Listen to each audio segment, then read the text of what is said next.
Okay, starting with chapter 10, okay, energy balance and weight control. We're going to kind of wrap up a little bit of everything that we've kind of learned. Not so much the vitamins and the minerals and whatnot, but more importantly, how to control our weight. How are we able to measure those things? There are different ways to do that.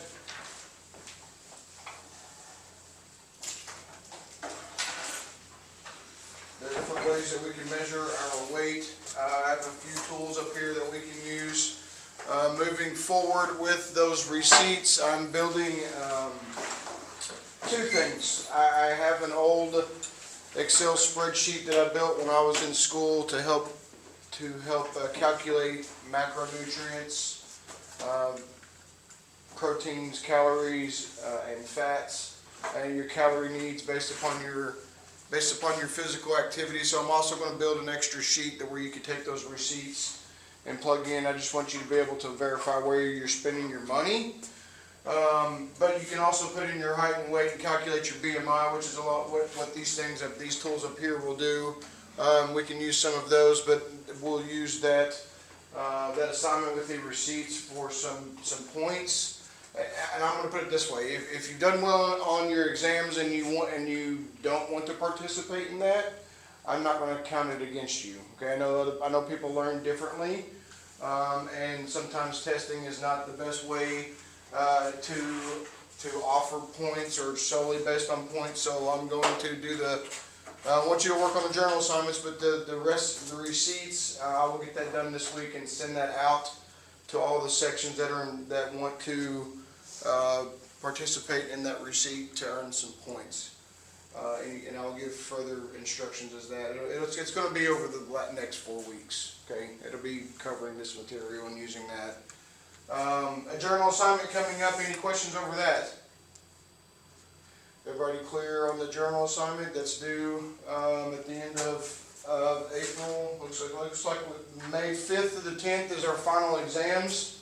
The week before, I guess there's some time spent. Is a dead week. You guys can have a couple days where it's just studying. Is that right? You have no idea? Nobody knows? I think that was what they had. There was a couple of days for review and whatnot. But that last week in April, the 25th to the 29th, the journal assignments are due. We will have, I may push the exam back to that same week. That way we can make sure we're getting all this stuff done, because I want you guys to do your best on those journal assignments. Those are 75 points. Okay. Any questions? All right. I'm either doing really good at this on a Monday morning, or you guys are still not over spring break. But let's move forward. Energy balance, weight control.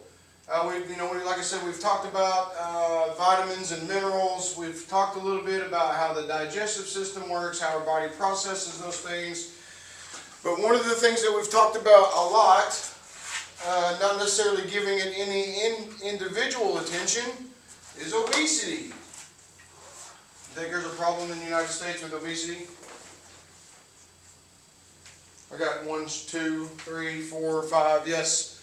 Overweight refers to having extra body weight that is contributed by bone, muscle, body fat, and or body water. Obesity is a condition characterized by excessive and unhealthy amounts of body fat. Unless noted otherwise, we will use the term overweight to describe people who have too much body fat but are not obese. We have a tool to help measure that. Any of you know what that is off the top of your head? What tool do we know that uses to measure our body mass index? These are our height, these are weight, BMI. Isn't that a classification that we use to indicate whether you're overweight or obese or at a healthy weight? Crazy thing is, how many of you knew that the BMI, body mass index, we're going to talk about that here in just a little bit more. How many of you know where that came from?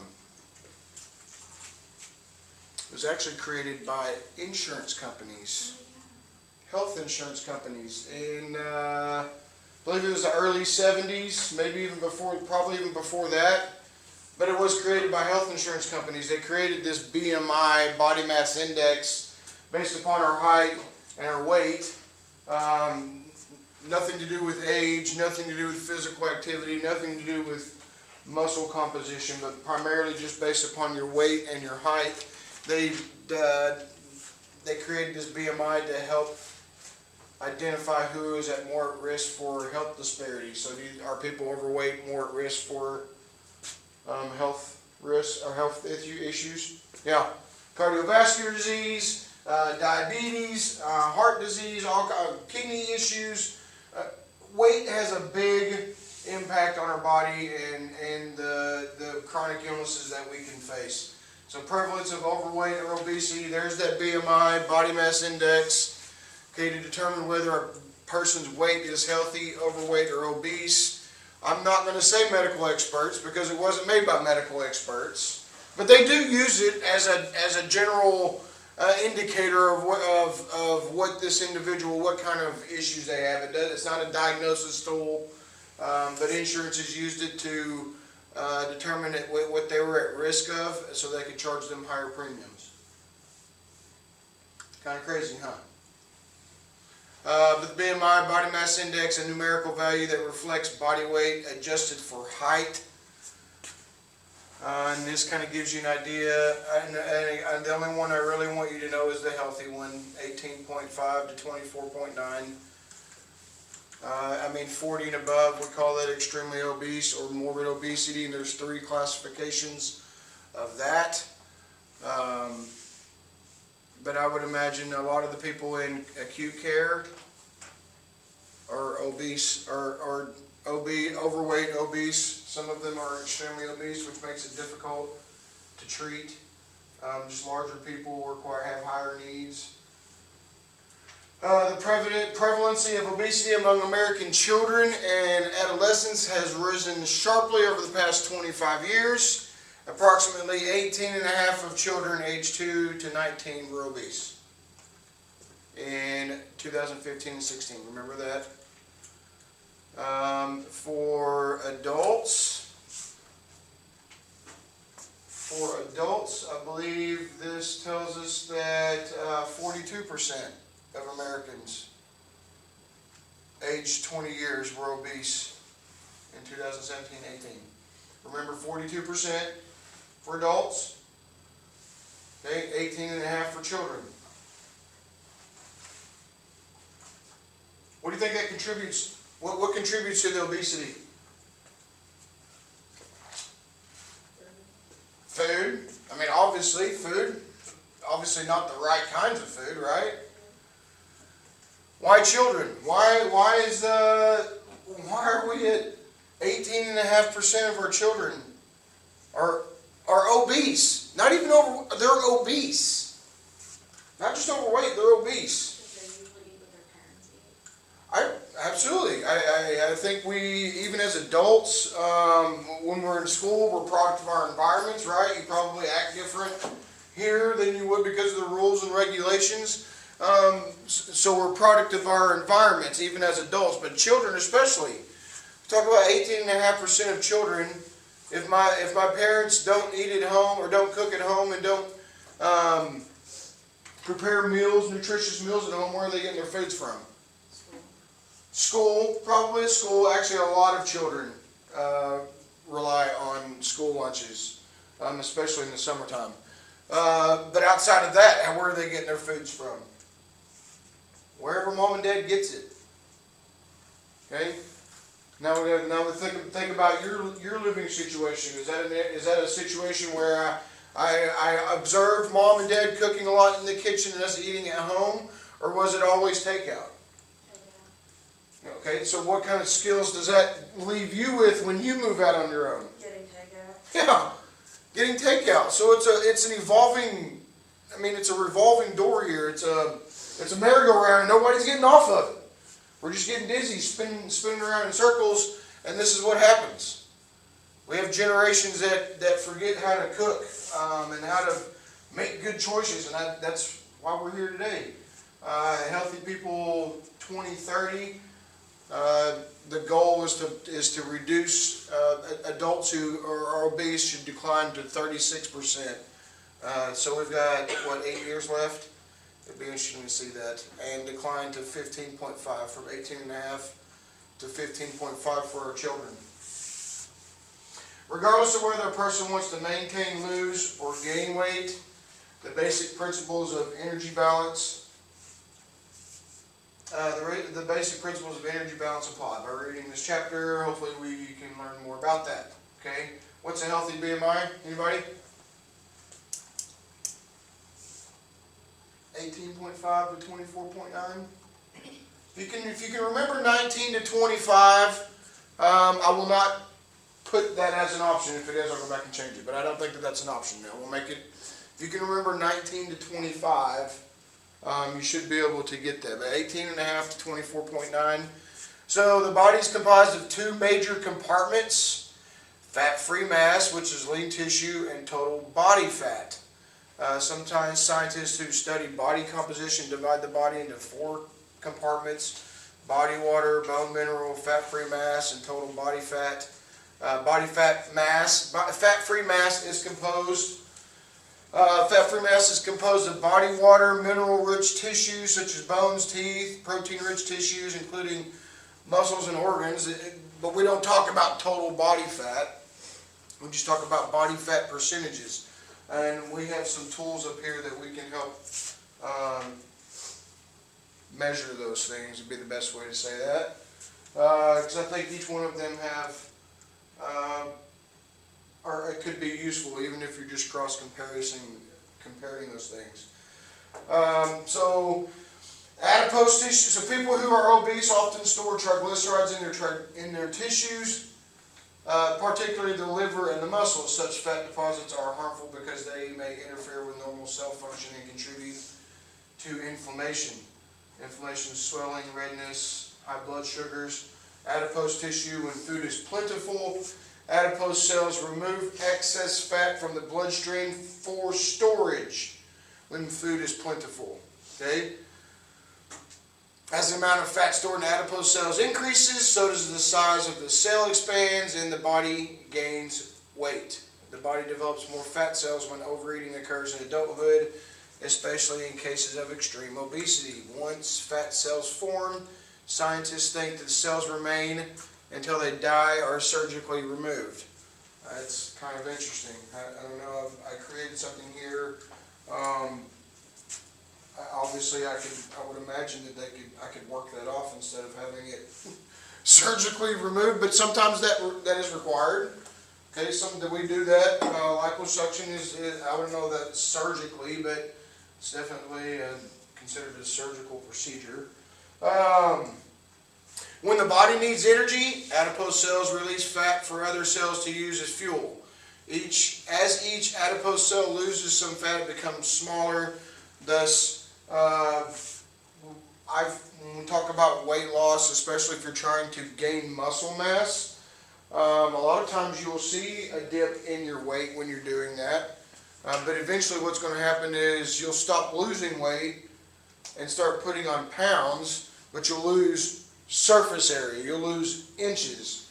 Okay, muscles is what burns. Muscles burn this excess storage that men store here in the midsection, women store here in the midsection as well. We all have problems with our rear ends and our thighs storing those things. I would imagine some guys probably store some back here on the back of their neck, like that picture is here as well. And of course, women in the chest area, men do too.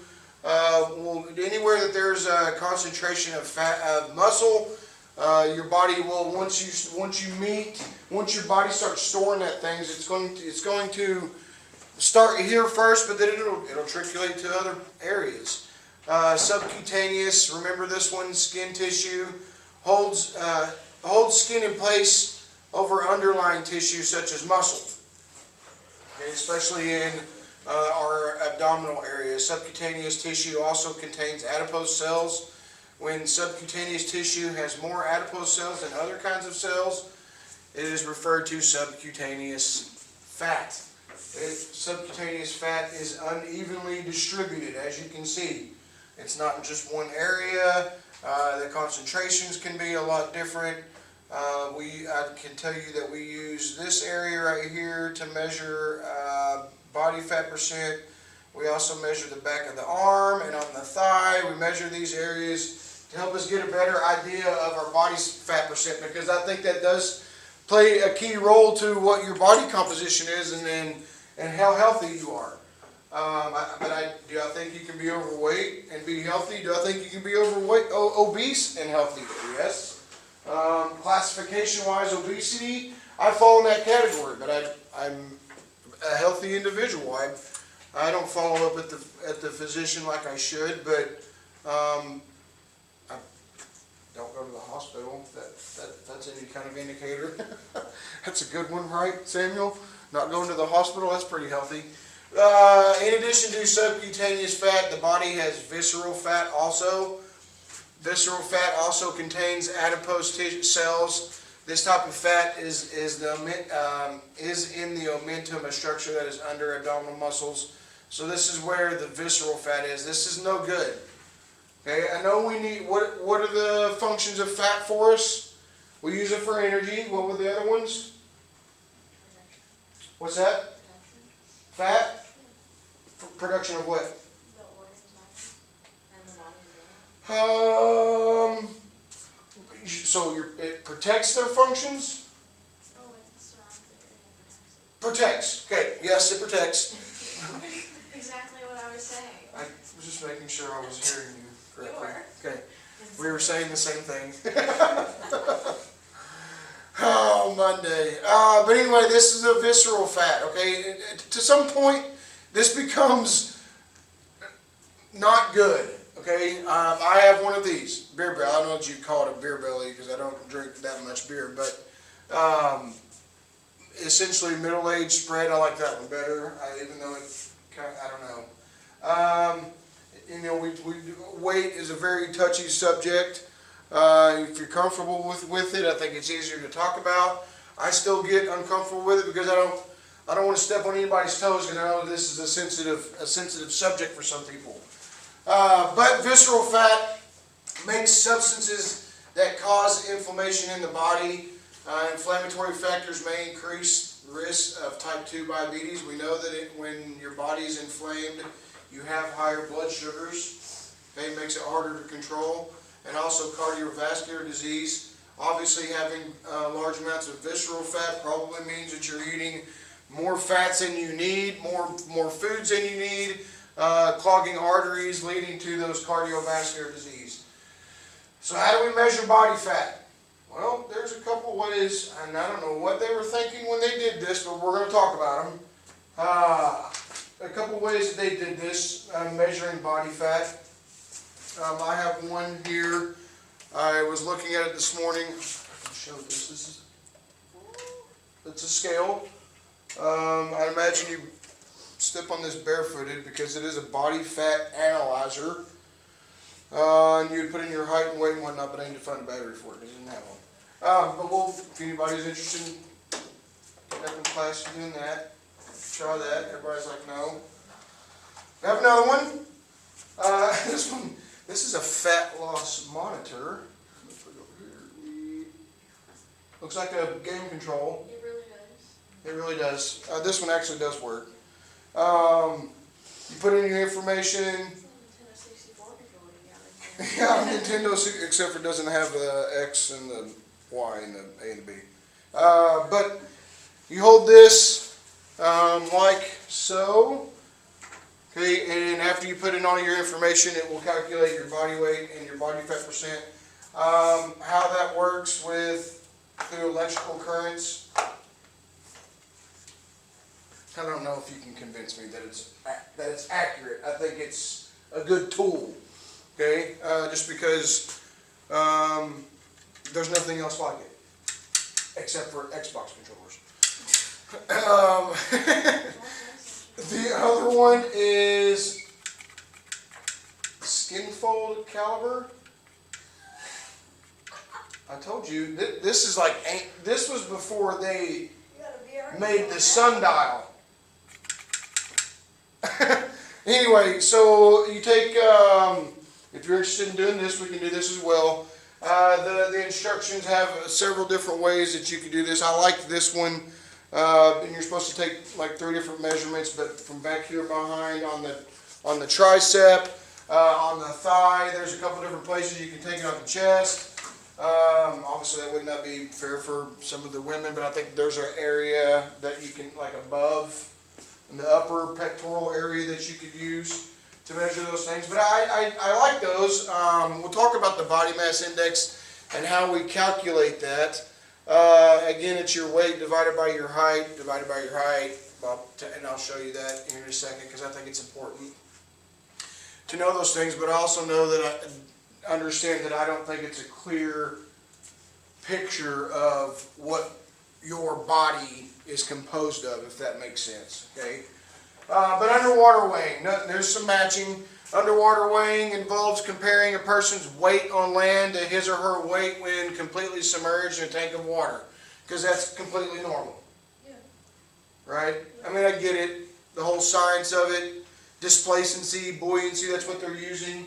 Hey, lean tissue is, when you cook, let's say a pot roast, what's at the bottom of it and what's floating at the top of it?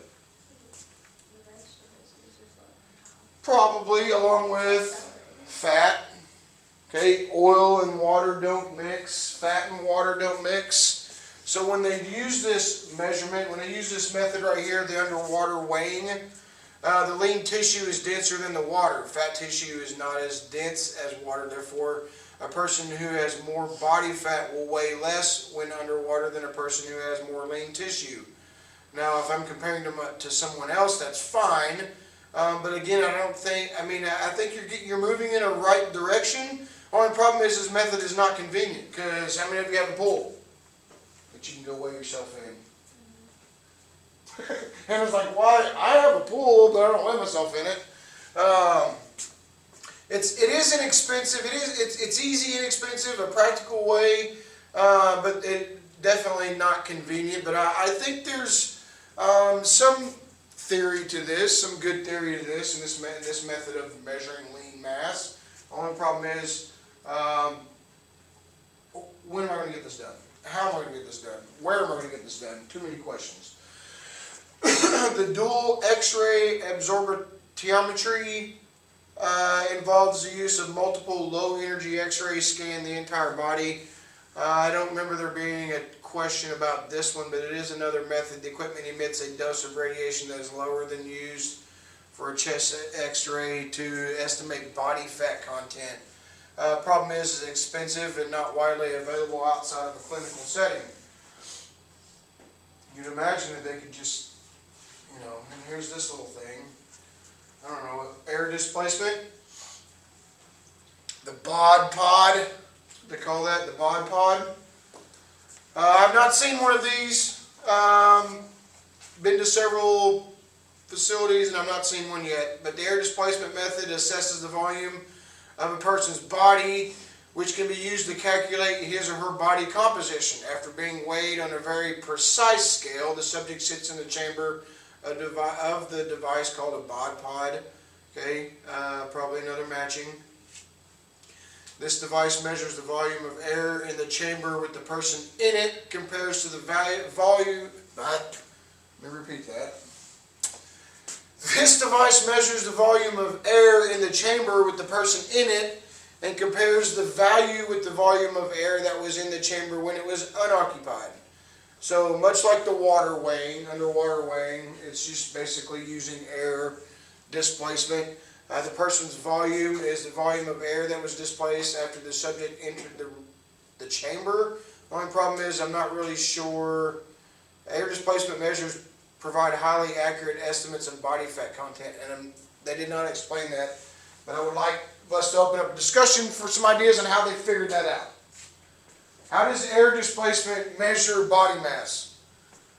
It's just the volume of air that is taking up. I don't know, but this is probably why they don't use it very much. It's expensive, and it's not practical, or it doesn't make sense. So you have that one. They were probably just trying to spend some money somewhere. Bioelectrical impedance is a quick way to estimate body fat. This method is based on the principle that water and electrolytes conduct electricity. I can follow that. Body fat resists the flow of electricity because fat tissue contains less water and electrolytes than lean tissue. I can follow that as well. The bioelectrical impedance device sends a painless, low-energy electrical current via wireless connected to electrodes placed in the subject's skin. I would imagine that this method is probably very similar to this one, where it uses your, you have to be holding on to this a certain way, and the scale, where I was looking at instructions, it doesn't say anything about,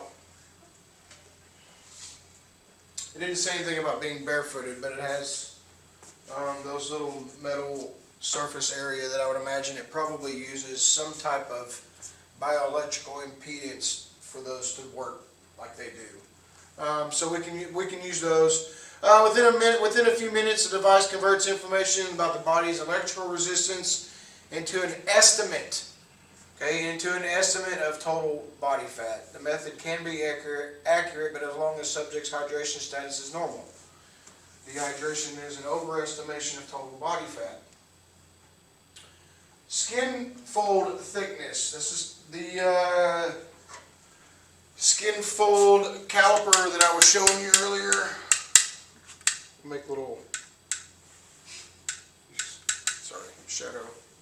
Trying to keep you guys entertained because you're quiet this morning. But anyway, Reagan's like, what? Skin fold thickness measures at multiple body sites, such as over the triceps muscle of the arm. The width of the skin fold indicates the depth of the subcutaneous fat at that site. Okay, to perform measures, a trained person pinches a section. I don't know what kind of training they go through before they sent this out, but I can tell you there are copyrights. I was looking at it because it's just the font, and this book is pretty old. The 6th edition was copyright 1996, so this is probably older than a lot of you in this room. But I do like this one. For me, I think anytime we try to measure something, as long as you're consistent and it makes sense what you're measuring and how you're measuring it, then I can follow along with it. So we look, you take a pinch on the back arm, and then there's a little chart here that tells me, so percent body fat for men. If I'm looking at the skin fold, then when I measure this right here, this back here changes, which is the millimeters, and then I can compare that to a chart, and it converts it to percent of body fat. Unfortunately, people store fat differently. Okay, some of it's stored in the arms, some of it's stored around our midsection, waist, and our legs, and our rear ends, kind of just about a little bit of everywhere for some people.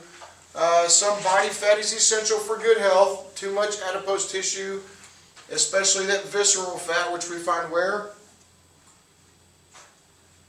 Where do we find visceral fat?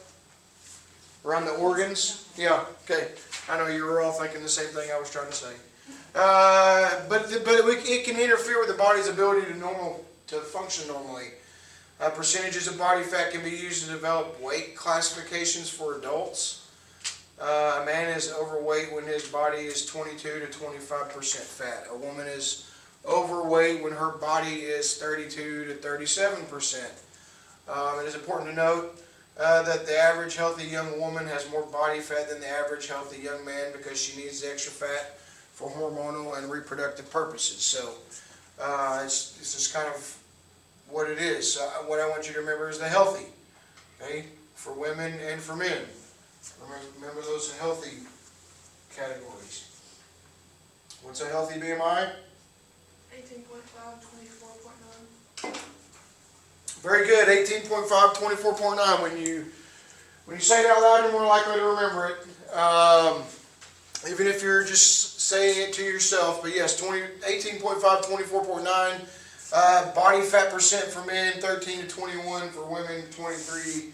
How many of you are 23 to 31%? How many of you are interested in knowing that? Nobody? Nobody's interested in knowing that? For the purpose of the class, I'm not gonna make anybody do that. I think if you wanted to come up here and do that, I think if you're interested and you wanted to know for your own personal benefit, we have several tools that we can use. And I'm gonna introduce some of that, as far as the BMI a little bit later. Regardless of what you're doing, eating, watching television, studying, exercising, even sleeping, your body needs a constant supply of energy to function. Energy is defined as the capacity to perform work. Okay, energy is defined as the capacity to perform work. There are several forms of energy, but heat, mechanical, chemical, and even electrical energy occur in living things. So energy intake. Just as a car engine, I've used that quite a bit. We talk about putting fuel in the vehicles. We don't put diesel fuel in an unleaded car. We don't put we might put high octane in a diesel. I don't know how that would work out for you, but basically the performance you're going to get out of your body what you put into it. Just like we're going to get out of our car what we put into it, right? Just as a car engine uses a mixture of gasoline, ethanol, and oxygen to run properly, your body uses a mixture of biological fuels. Okay? Your body uses a mixture of biological fuels and oxygen to do its work. Biological fuels are foods and beverages that contain macronutrients. Part of that receipt assignment that you will be doing, we're going to break it down. I want you to break it down, and I will send you a spreadsheet that prompts you on what I want you to put in there. And we're just talking about dollar amounts because we don't have the servings.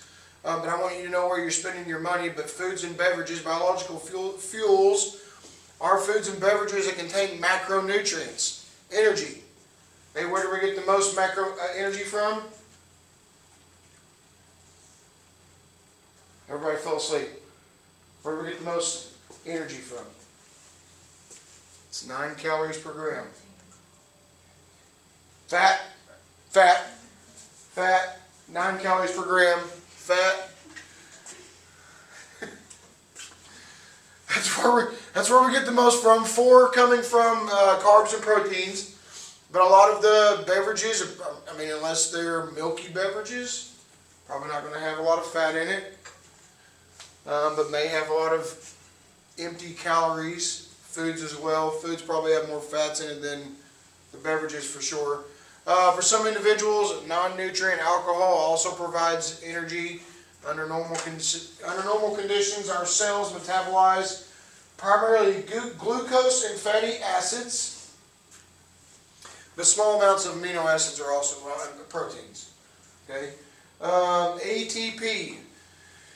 There were a couple of things we talked about how the body uses vitamins to access those processes of making energy, minerals as well, related to related to cofactors to also help those processes take place in the body. The energy that is released can be captured and stored in special compounds such as ATP. That is what glucose, when we say glucose, ATP. I am not going to ask you to remember adenosine triphosphate. ATP. Cells obtain only about 40% of the energy that was in macronutrients by forming ATP. Cells release the remaining energy as heat. Okay, there is as a dietitian, we had to learn a process called the Krebs cycle. It involved phosphates and all kind of coenzyme A. It's a cycle how our body processes these molecules and creates ATP, and what we lose and what we gain. It is not that interesting, so we are not going to learn that here. Okay, but energy output, energy expenditure refers to the energy or calories, because that's what we measure energy in food, calories. Okay, cells to carry out their activities. Muscle cells need energy to contract. Liver cells use energy to convert toxic compounds. to safer substances, and of course intestinal cells need energy to absorb certain nutrients. Basal and resting metabolism. Metabolism. Is everybody metabolism is the same? Absolutely not. Megan shook her head pretty violently back there. Not quite. What's that? You call me Megan. I did call you Megan? Reagan. Reagan. Sorry about that. It's Reagan. Was corrected. But yes, not everybody's metabolism is the same, okay? But it does refer to all chemical changes. Metabolism refers to all chemical changes or reactions that constantly occur in living cells. Anabolic reactions require energy to occur. Catabolic reactions release energy. But basal metabolism is the minimum number of calories the body uses for vital physiological activities after fasting and resting for 12 hours. Okay, the process includes breathing, circulating blood. Do you have any control over that? I mean, not really. No, okay, we don't. Unless you're going to go run. Then you're probably circulating blood a little bit faster. You do have control over that. But maintaining constant liver, brain, and kidney functions. Basal metabolism does not encompass energy needed for skeletal muscle movement. So this basal metabolism is like what it refers to as our basic need of energy. What's the minimum that we need to stay alive? Okay.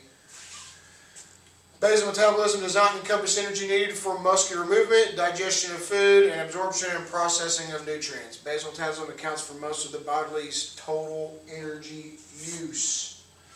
Okay, resting metabolic rate. This is the one that we use, RMR. This is the one that I use in the hospital. Why? They're not going anywhere. Right?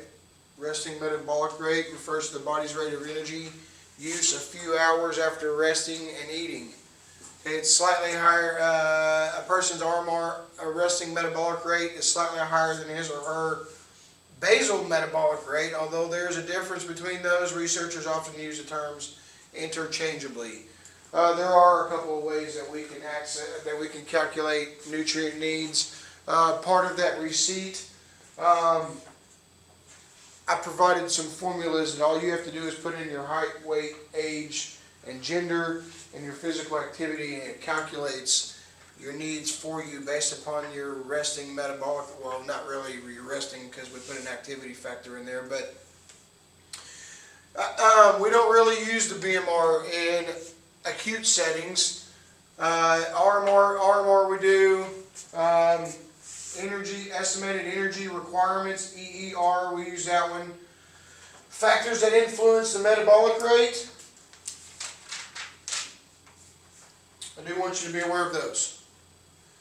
In addition to the thyroid hormone, numerous factors can increase or decrease basal metabolic rate. Okay, metabolic rates vary among individuals. The factors that influence these are: one is body composition. Does a leaner person burn more calories than an overweight person?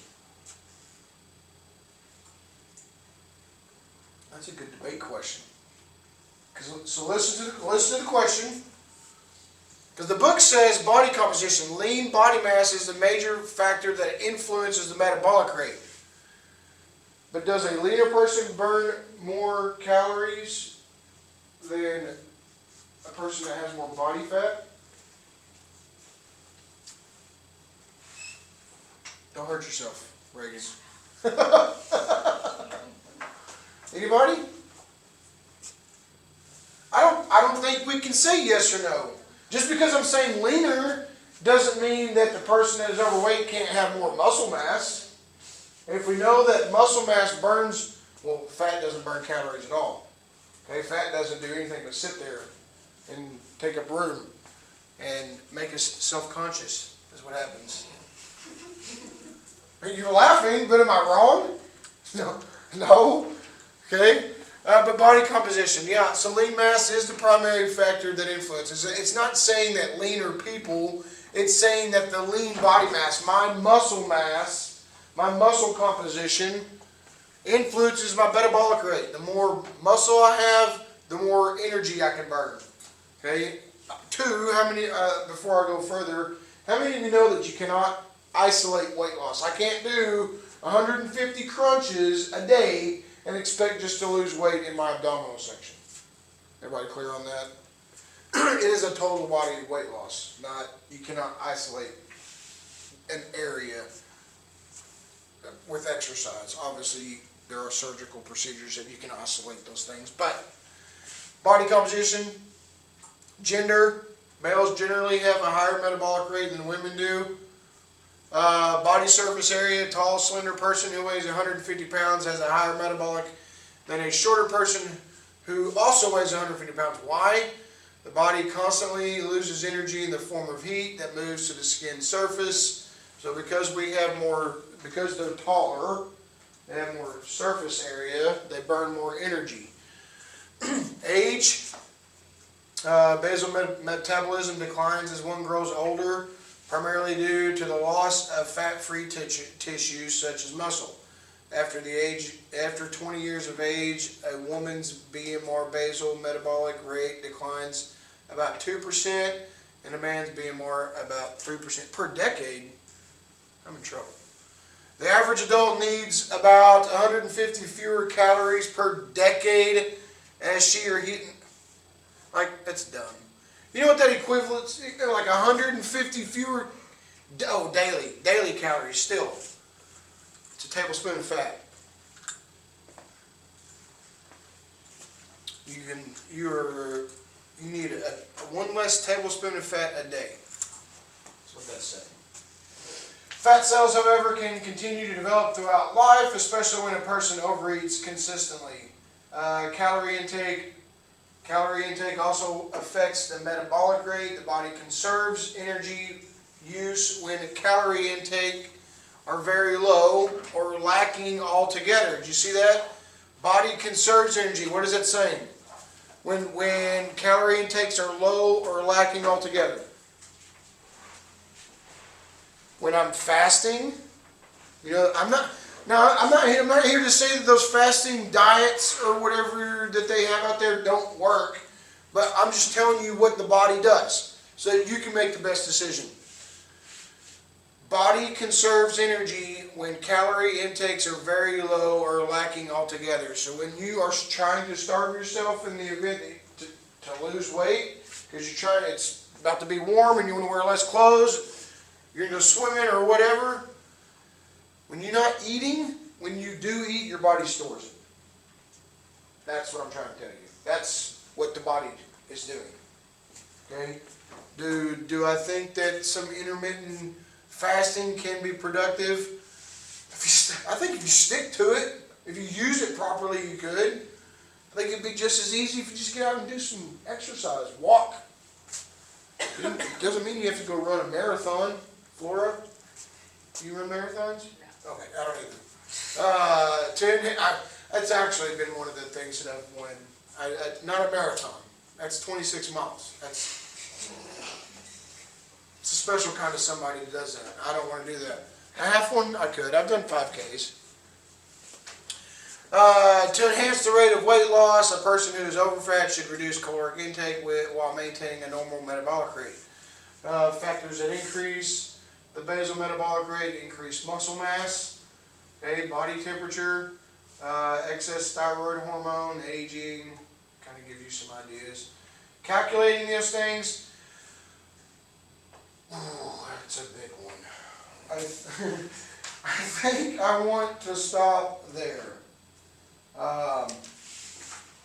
have about 5 minutes left, but I think I want to stop right there on 393, calculating those metabolic energy needs. We'll get into that a little bit more on Wednesday. Any questions?